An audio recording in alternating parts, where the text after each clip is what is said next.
За өнөөдөр 5 сарын 28-ны өдрийн бичлэгээр болно.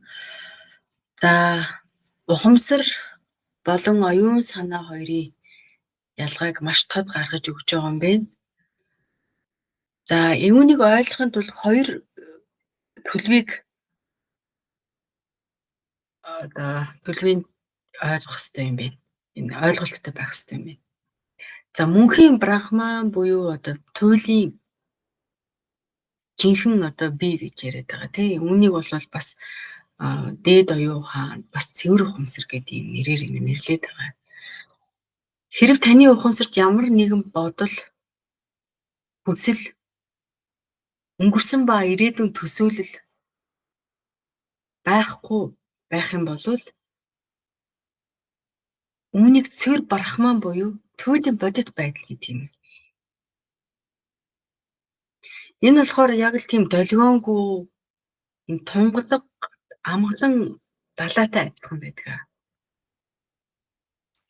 Хоёр дахь нь болохоор оюун санаа гэж байгаа. Бас сэтгэл гэж бас хэлээд байгаа. Оюун санаа, сэтгэл гэж. За тэгэнгүүт энэ хязгаарлагдвал төлөв юм байна. Энэ өөрөө ухамсар нь ингээ ямар нэгэн зүйлийн тухай бодож эхлэх эсвэл өөрийгөө би гэж хязгаарлах эсвэл гадаад ертөнцтэй буюу объектуудтай гэж байна. Бидний харагдаад байгаа санал ширээ гэдэг. Энүүнтэй өөрийгөө ижилсүүлэх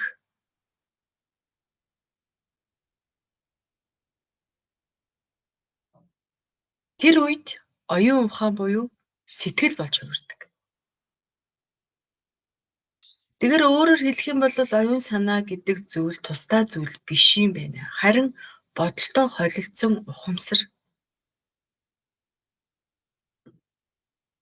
Гол сургаалт нь болохоор Васиста Гэгетн Рама тантад оюун санаа бол бодит биш ээ. Энэ нь ердөө л ухамсар дүүссэн хөдөлгөөн юм гэдгийг ойлгох гэдэг юм.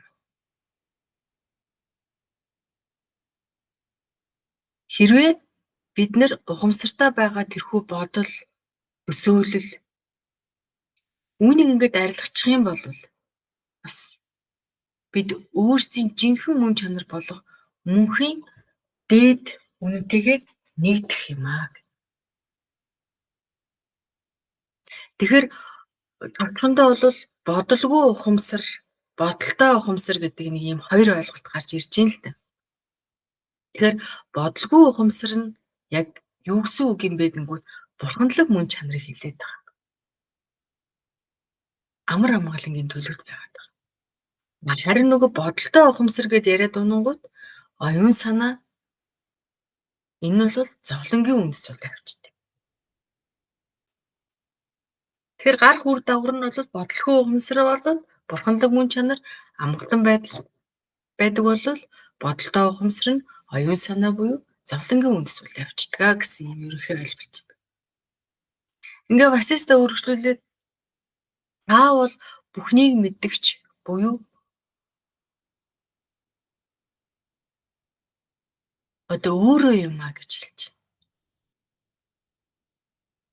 Жинхэнэ та өөрөө юм. Та төрөөгүй оршихуй. Дээд ухамсар.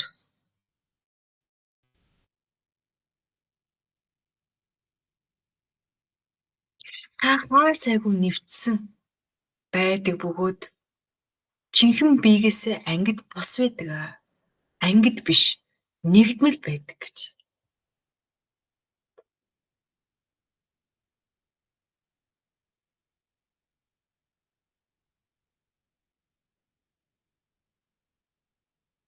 Жинхэнэ биегээс тань ангид орших тэр зүйл байдаггүй гэдэгтээ бат зогссон хүн болвол зовлон уй гашууд автахгүй. Үүнийг йогч гэнэ. Йогч гэж нэрлэдэг.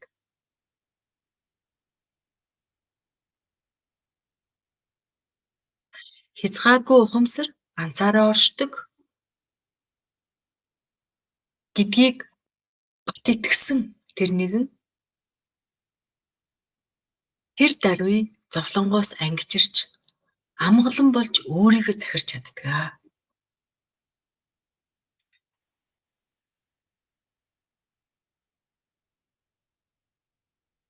Тэр судар бичигт мэргэжсэн хүмүүс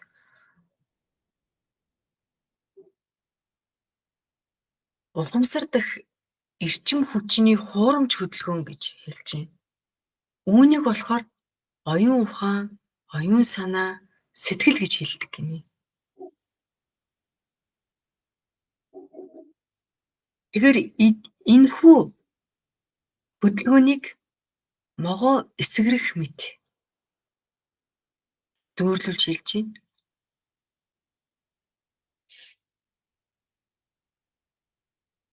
Бодол эсвэл санаа юм аа гэж.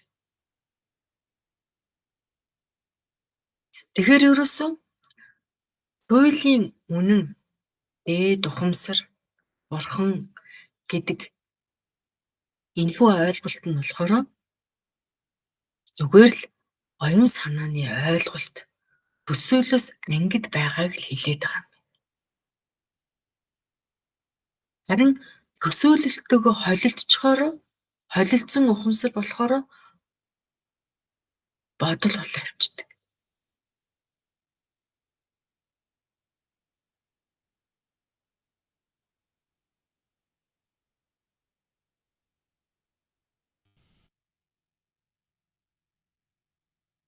Тэгэхээр бодолтой төсөөлөлтөө туршлагадаа хязгаарлагдсан тэр оюун ухааныг болохоор хувь ухамсар гэж хэлээд байгаа юм. Хувь ухамсар.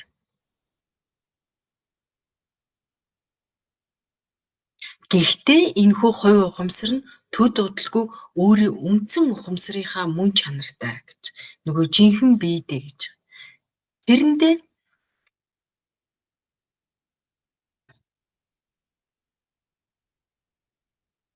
уусан шингэнэ. Тэр нь бол гарцаагүй.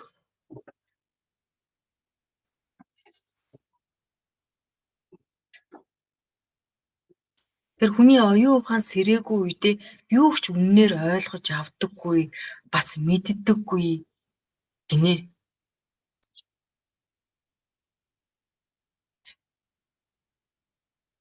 Тэр бидний ингээ бодлороо, туршлагаараа одоо ингээд нөгөө хязгаарлагдмал ингээд мэдрэхүүнүүдээр ингээд дамжуулж аваад мэдрээд байгаа тэр зүйл бол мэдээж бодтой биш ээ.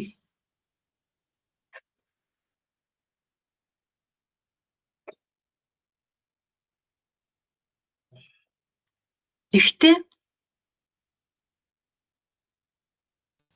өөрийнхөө ойлголтоор ч гэсэндээ тэр хувь ухамсар гэдэг байгаа тэр зүйлд нь яадаг вэхээр одоо ертөнц дахны тэр ухамсарын одоо хэтэрхий гэж тэр зүйл нь байдаг юм л дээ. Тэгээ тэрнийхээ хүчээр тэрүүнийхээ одоо юу юм бэ? Тэрнийхээ нэг жаахан тэр танин мэдих тийм одоо боломжоор нь гэх юм уу та.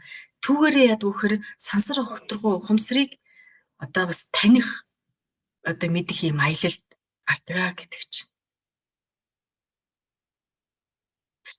Тэг хязгааргүй гэрэл яг түүн дээр тусах үед л оюун санаа нь цэцгэлдэг.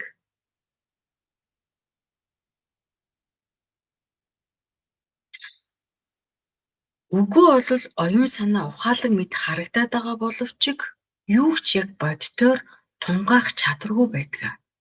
Яг л бүжигчний чулуун хөшөө байдаа ингээд нэг бүжигтэйгээ чулуун хөшөө байдаа гэж ботход түүний гуйсан ч бүжиглэж чаддаггүйтэй адилаа гэж зөвшөлж.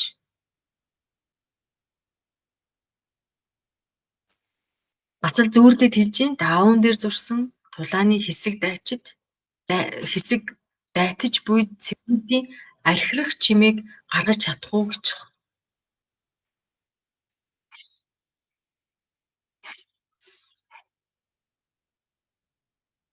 Тэгэхээр энэ бие орхиод аль хэдийн явчихсан одоо амьгүй тэр биеийг бий болвол эргээд босоод гүйж явж чадах уу? Хадан дээр сийсэн нарны дүрс харанхуйг зайлуулж чадах юм уу? Яг үүнтэй адилхан идэвхгүй тэр оюун санаа юу хийж чадах вэ? Тэгэхээр ерөөсөө оюун санаа нь зөвхөн дотоод ухамсарын гэрлийн ачаар л ухаадаг төлөвт буюу идэвхтэй мэт харагддаг гэж.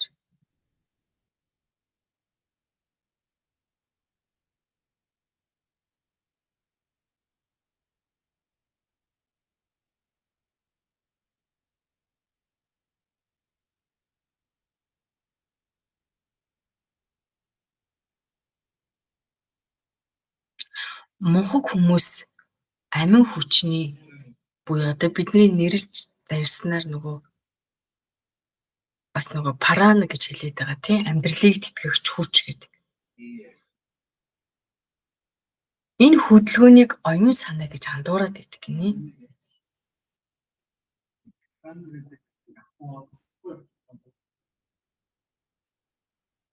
Оюун санаа гэж андуурдаг юм. Гэхдээ энэ нь яг үнэн хэрэгтэй болвол парана буюу амин хүчнээс өөр юу ч биш гинэ.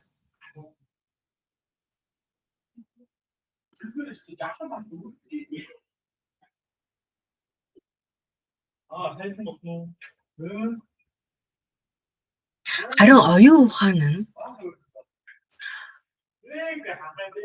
бодлоор хязгаарлагдаагүй.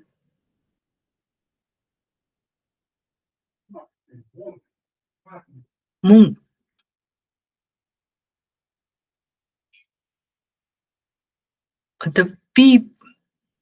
хоёр гэх би чи гэж ингэж ийм ойлголтыг давсан тэр хүний хувьд бол гарцаагүй тэр дээд оршихуй буюу яг жинхэнэ тэр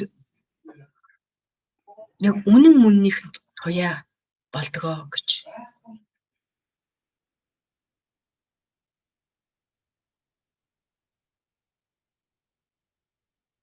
Тэр өөрийнх нь дотор үүсэж байгаа ийм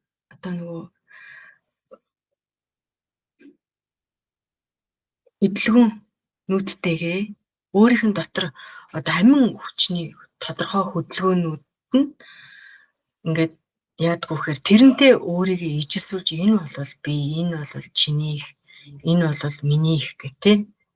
Энэ ойлголтуудыг тээж байгаа. Тэр оюун ухааныг болохоор хувь ухамсар эсвэл амьд бадгаал гэж нэрлэдэг.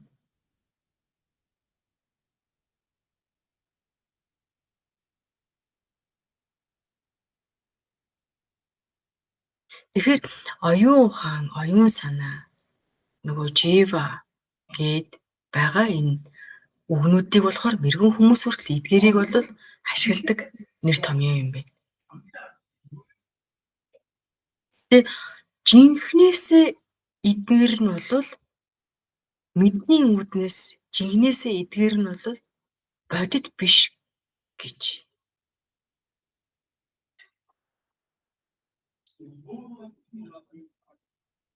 Яг үүндээ бол оюун санаа, оюун ухаан, бичсэн бадгаал гэж байхгүй.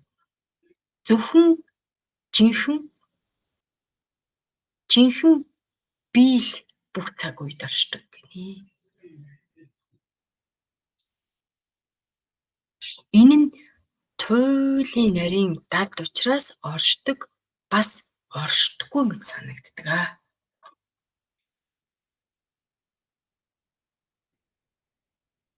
За ингээд 28 минут байгаа юм байна.